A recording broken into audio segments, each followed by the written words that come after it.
Jungle.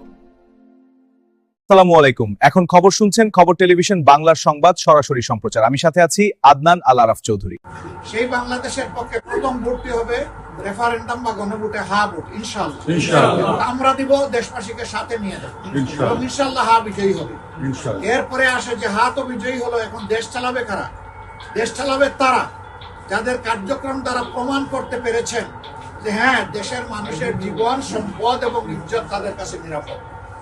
একথা যারা প্রমাণ করতে পেরেছেন, দেশের চাবি ইনশাল্লাহ তাদের হাতে উঠে যাবে। আগামী 12 তারিখ 13 তারিখ থেকে বাংলাদেশের জনগণ একটা নতুন প্রেক্ষাপটের বাংলাদেশ পাবে ইনশাআল্লাহ। এই অভিযাত্রায় সাংবাদিক বন্ধুদেরকে আমরা সবসময় পাশে পেয়েছি।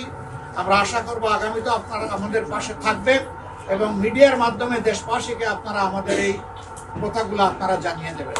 আহত এর মাধ্যমে লেভেল প্লেইং ফিল্ডে যে কথা বলা হচ্ছে, এটা প্রশ্নবিদ্ধ হলো কিনা? অবশ্যই হবে, এবং আমরা আমাদের কনসার্ন জানিয়েছি। আমরা এর বিরুদ্ধে প্রতিবাদ করেছি, আমরা প্রতিবাদ করে যাব। আমাদের অধিকার, জনগণের অধিকার, আমরা আর কাউকে টানাটানি করার সুযোগ দেব না। এই ঘটনা কিসের ইঙ্গিত করে আসলে? এই ঘটনা ইঙ্গিত করে অসহিষ্ণুতা, এই ঘটনা ইঙ্গিত করে জনগণের উপর আস্থা নাই, এই ঘটনা ইঙ্গিত করে যে অন্যের